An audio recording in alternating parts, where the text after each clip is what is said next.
নমস্কার।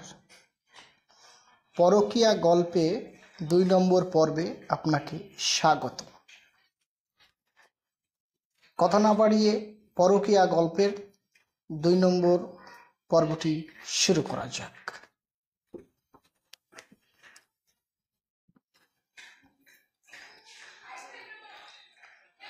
তোর কি ইচ্ছা এখন বল।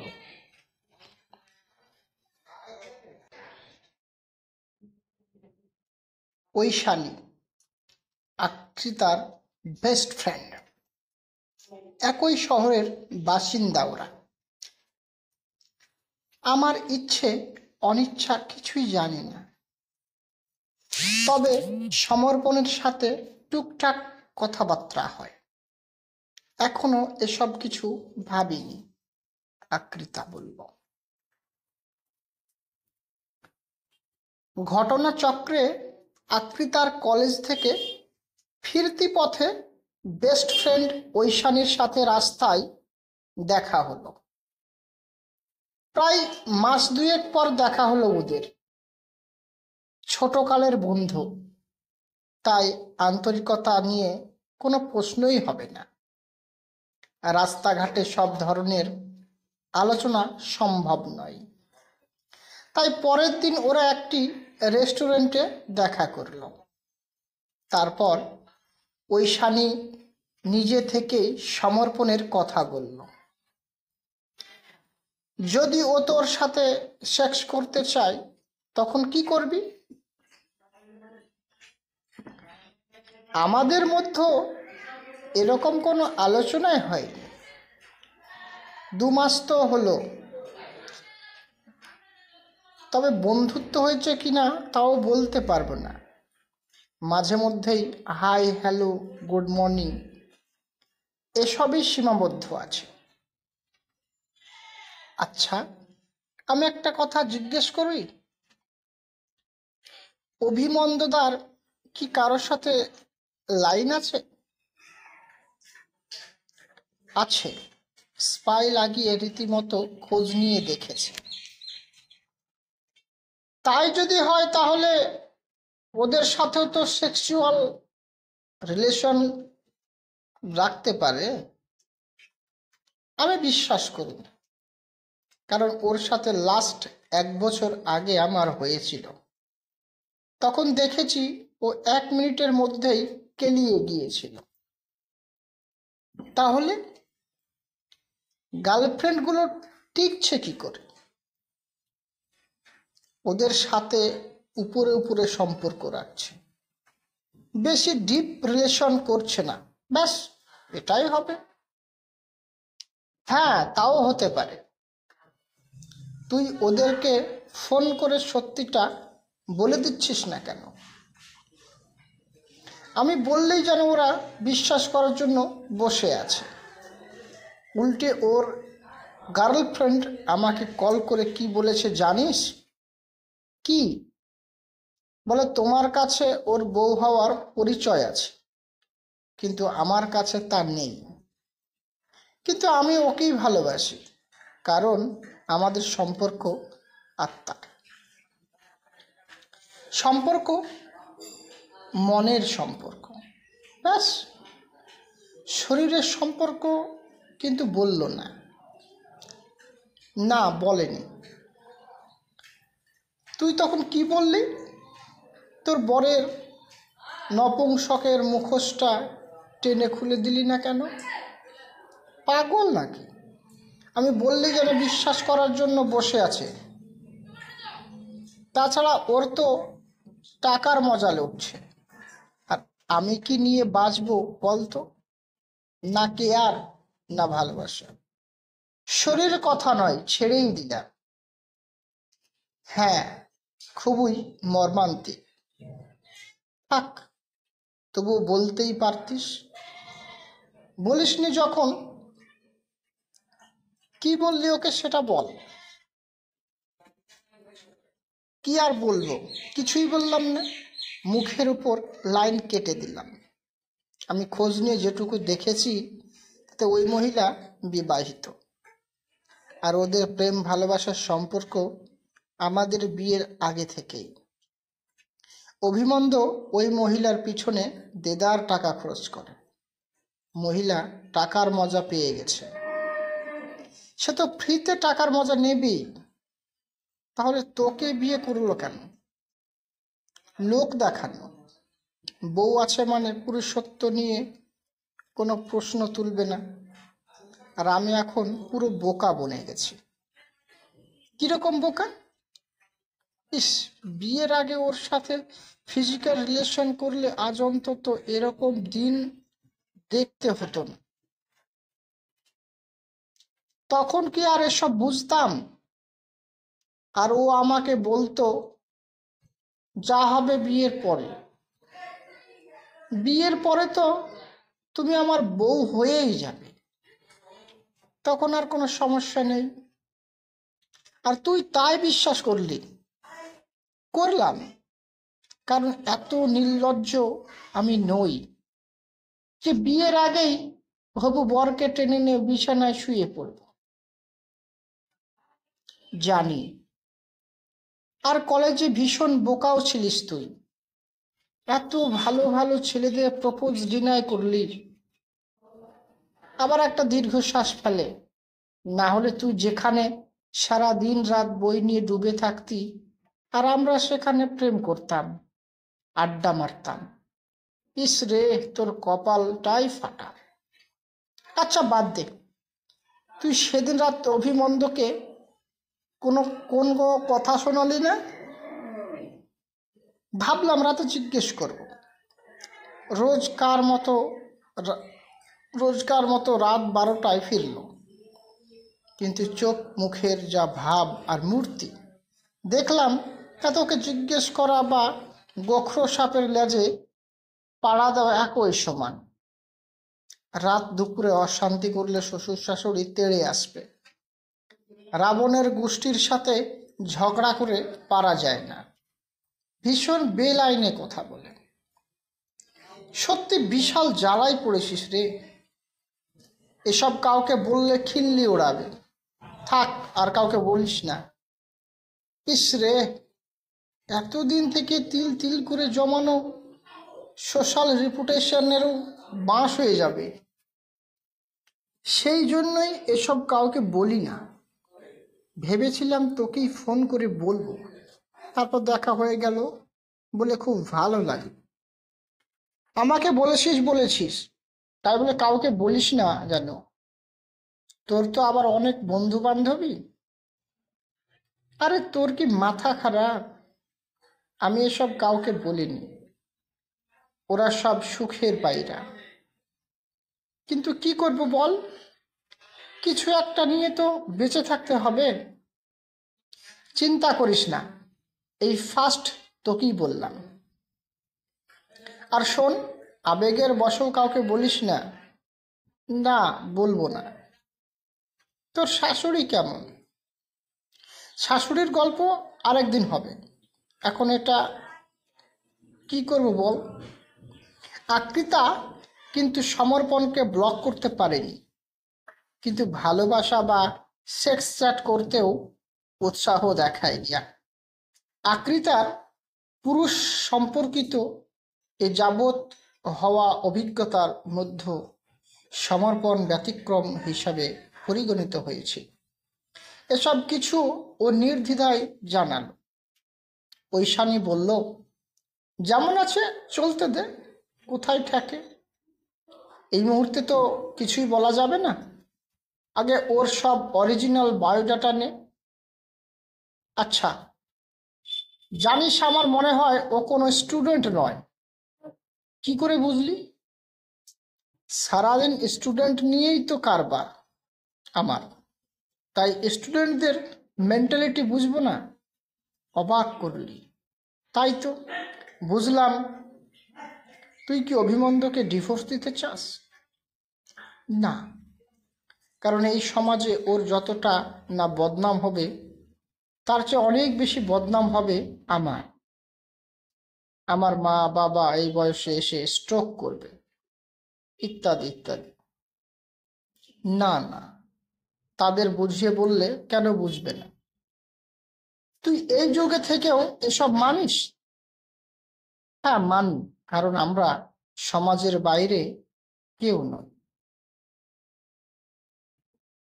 এত কষ্ট পাচ্ছিস, তাও এত ইনোসেন্ট কেন রে তুই? আগের মতোই আছিস, এতটুকু পাল্টাসনি। শোন, মানুষ আধুনিক হয়েছে সাজ পোশাকে, মেয়েদের দোষী সাব্যস্ত করার মেন্টালিটি এখনো মধ্যযুগেই রয়ে গেছে।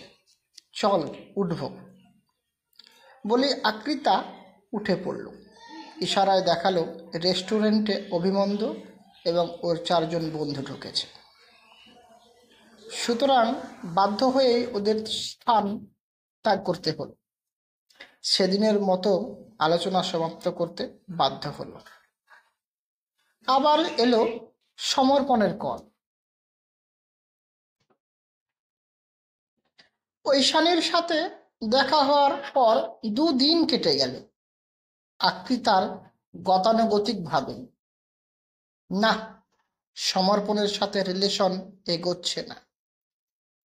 ওর শ্বশুর শাশুড়ির আড়িপাতা স্বভাবের অত্যাচারে যে সেভাবে কারো সাথে কথা আর বলতে পারছে না। তাই আজকে কলেজ থেকে ফেরার পর মনটা খুবই খারাপ আকৃতা। নিজের ঘরে বসে ফোন ঘাঁটছিল আকৃতা। ঠিক তখনই ওর চোখ পড়ল একটা ছোট্ট সুন্দর ফুটফুটে সদ্যজাত শিশুর দিকে। শিশুটির দাঁতহীন মুখের ফোকলা হাসি, ছোট্ট লাল টুকটুকে জিভটা দিয়ে নিজের ঠোঁট চাটাচাটির মনোরম দৃশ্য। ছোট্ট চোখ দুটোর পিট পিট চাউনি, একটা স্বচ্ছ সুন্দর টাওয়েল জড়ানো, শুধুমাত্র মুখমণ্ডল বের করা।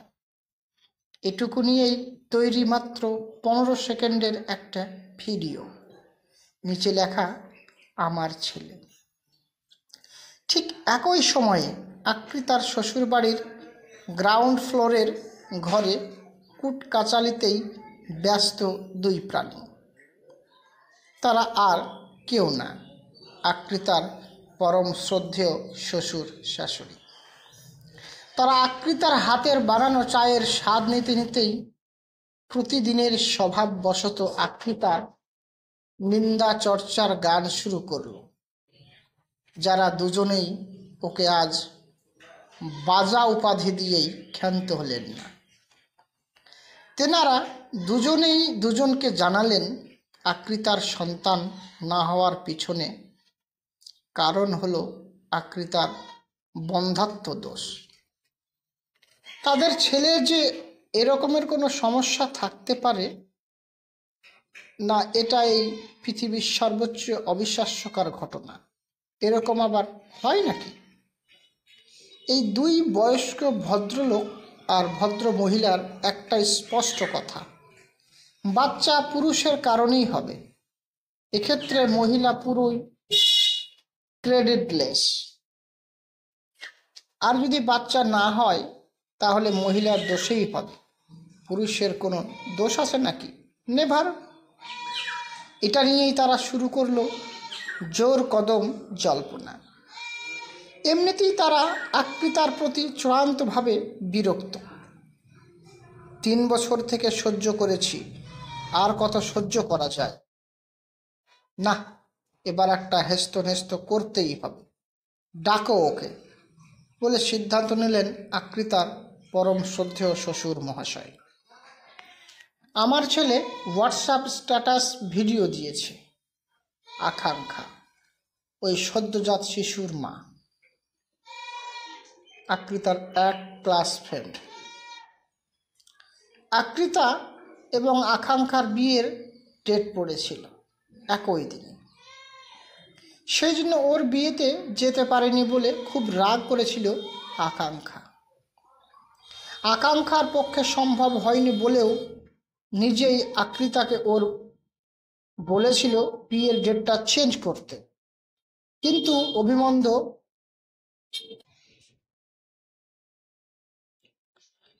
কিছুতেই রাজি হয়নি বলে তা সম্ভব হয়নি। সেদিনই আকৃতা প্রথম প্রমাণ পায় অভিমন্যুর টেরা স্বভাবে। তারপর সময়ের সাথে প্রমাণ হয় যে অভিমন্যু সম্পূর্ণই টেরা। নিজের মনের অজান্তেই আকৃতা সেই সদ্যজাত ছোট্ট শিশুটির দিকে তাকিয়ে রইল অনেকক্ষণ ধরে। সন্তানহীনতার দুঃখে ওই একই স্ট্যাটাস বারবার করে দেখতে লাগলো। কিছুতেই যেন ওর ওই নিউ বর্ন শিশুটিকে দেখার স্বাদ মেটে না। শিশুটির চোখের মধ্যে কি অভূতপূর্ব মায়া জড়ান। ছোট্ট কোনো শিশু দেখলে হয়তো প্রত্যেকটি নারীর অন্তরের মাতৃসত্তাটা জেগে ওঠে। আকৃতা নিজেও তার ব্যতিক্রম নেই।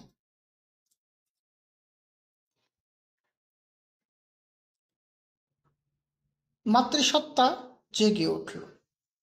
আজকে আমারও যদি এরকম একটি সন্তান থাকতো, তাহলে আমিও স্ট্যাটাস দিতে পারতাম। ওকে বুকে জড়িয়ে ধরতাম, আদর করতাম, চুমু খেতে পারতাম। আমার চোখের সামনে বড় হতো, হামাগুড়ি দিয়ে দৌড়ে বেড়াতো। আমিও ওর পিছনে পিছনে ছুটে যেতাম। হাঁটতে গিয়ে পড়ে গেলে হাতটা ধরতাম। পড়ে যেতে দিতাম না ওকে।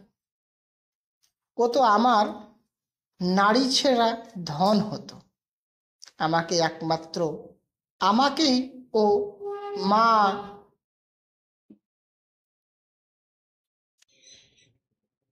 মা মা বলে ডাকত।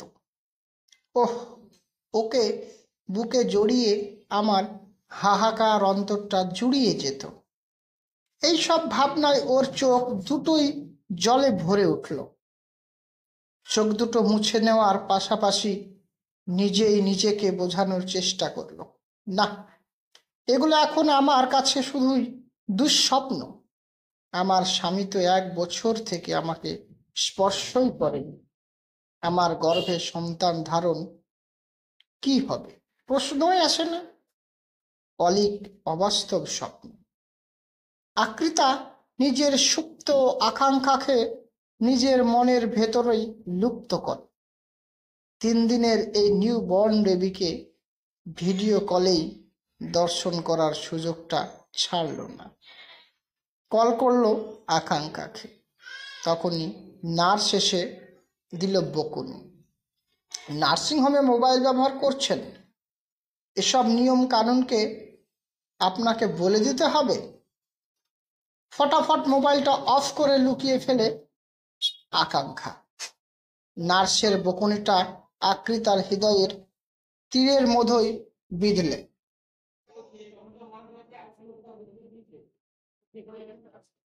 তারপর নার্স চলে গেলে আকাঙ্ক্ষা আকৃতার বন্ধুত্বের টানে খুব অল্প সময়ের জন্য হলেও ফোন করে।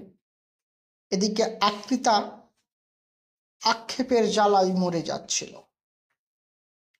আকাঙ্ক্ষার ফোন আসতেই ওর হৃদয় জল ফিরে আসে। খুব আনন্দের সঙ্গেই আকৃতা আকাঙ্ক্ষার ছেলের খোঁজ খবর নিল। শুধু তাই নয়, আগামীকাল সশরীরে নার্সিংহোমে হাজির হবে বলে কথা দিয়ে এই সমস্যা মিটালো। অবশ্য ওতে সমস্যাও আছে। শ্বশুর শাশুড়ি কাজ যেহেতু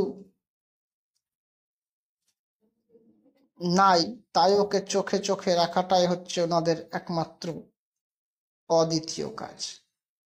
কলেজ থেকে একটু দেরি করে বাড়ি ফেরার জন্য শাশুড়ির কাছে থেকে উপরি বকুনি পাওনাও জুটে যাবে ওর কপালে। অবশ্য কে কি বলছে তার ধার ধারেন এখন আর আকৃতার সাথে আকাঙ্ক্ষার সম্পূর্ণ কথাবার্তা হওয়ার পরেই কল চলাকালীন অবস্থাতেই ফোন ঢুকলো ওর আরেক বান্ধবীর, নাম নির্মলা। এদিকে আকৃতার শাশুড়ি ওর শ্বশুর মশাইকে জানায় যে আকৃতা পুরোই উচ্ছন্নে গেছে। কারণ হিসাবে জানায় যে আকৃতা এখন মোবাইলে আগের থেকে বেশি কথা বলছে। কার সাথে কথা বলছে এটা ম্যাটার না, কথা বলছে এটাই ম্যাটার। মোবাইলে কথা বললেই মানুষ খারাপ হয়, এটাই তাদের মূল বক্তব্য। অথচ তেনাদের গুণধর ছেলে যে রোজ রাত 12টায় বাড়িতে না এসে বিষয়ে কোনো মন্তব্য নেই। যত দোষ তাদের ছেলের বউয়ের। ছেলের আবার দোষ আছে নাকি? এই তো দুনিয়া। আকৃতার এই বান্ধবীটি মানে নির্মলা স্কুল জীবন থেকেই একটি গেয় হদ্দ মেয়ে ছিল। উচ্চ মাধ্যমিক পাশ করতে না করতেই বিয়ে হয়ে গিয়েছিল। মনে পড়ে গেল সেসব দিনের কথা। এই বাচ্চা বয়সে বিয়ে করে জীবনটা নষ্ট করিস না।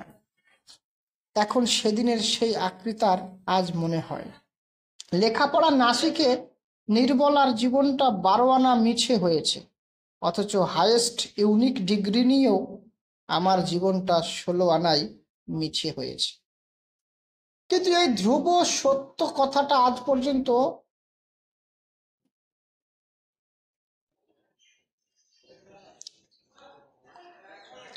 আজ পর্যন্ত ওই নির্মলাকে বলা হয়ে ওঠেনি, আর হবেও না। ঠিক একই সময়ে নিজেকে সন্তান না হওয়ার দুঃখে মরমে মরে যাচ্ছিল। সেখানে নির্মলা এক সন্তানের জননী।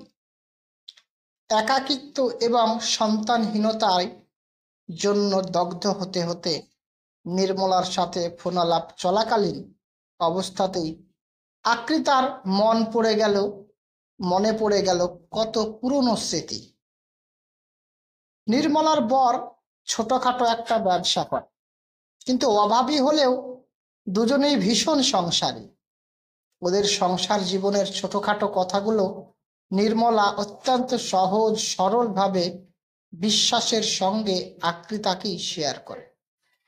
আকৃতাকে শুধু বন্ধু হিসাবে নয়, খুব বিশ্বস্ত আপন কেউ বলে মনে করে নির্মলা।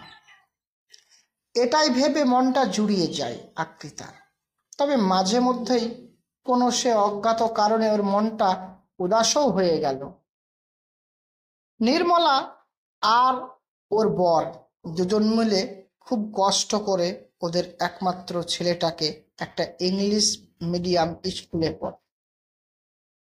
তবে মাঝে মধ্যে অবশ্য ওরা না চাইলেও আকৃতা নিজেকে বন্ধু হিসাবে দাবি করে নিজে থেকেই ওদেরকে অনেক হেল্প করে। বন্ধুর অসহায়তার হাতটা ধরার মধ্যে একটা অভূতপূর্ব শান্তি লাভ করে আকৃতা। তোর ছেলে আমার ছেলে নয়, একটুকু আনন্দ থেকে বঞ্চিত করতে পারে না নির্মলা। কেন নয়? ওই উচ্চ মাধ্যমিকের বিদ্যে নিয়ে ইংলিশ মিডিয়ামের কঠিন পড়াশোনা নির্মলা পারে না, তাই কষ্ট করে হলেও একমাত্র ছেলেটার একটা সুনিশ্চিত ভবিষ্যতের জন্য প্রাইভেট টিউশন দিয়েছে। তাও ওদের বাড়ি থেকে প্রাইভেট মাস্টারের বাড়ি অনেকটাই দূরে। নির্মলা আর ওর ছেলে রোজ হেঁটে যায়, হেঁটে আসে। ক্লাস 5-এ পড়ে বাচ্চাটা। ওইটুকুন একটি ছেলে মায়ের হাত ধরে রোজ 2 কিলোমিটার হাঁটে। লক্ষ্য রিক্সা ভাড়া বাঁচানোর সামান্য অর্থটুকু সাশ্রয়, অথচ আকৃতার কাছে টাকার পাহাড়। কি বৈপরীত্য না মানুষের জীবনে! নির্মলা একটা সামান্য গৃহবধূ, এর থেকে বড় পরিচয় নেই। তবে এই পরিচয়েরও দায়িত্ব অনেক। সারাটা দিন সংসারের কাজকর্ম করে নির্মলা, বেচারে নিজের জন্য 1 সেকেন্ড সময় পায় না। সেখানে অন্যকে কি সময় দেবে? এটাই সংসার, আর সংসারের চাতাকল।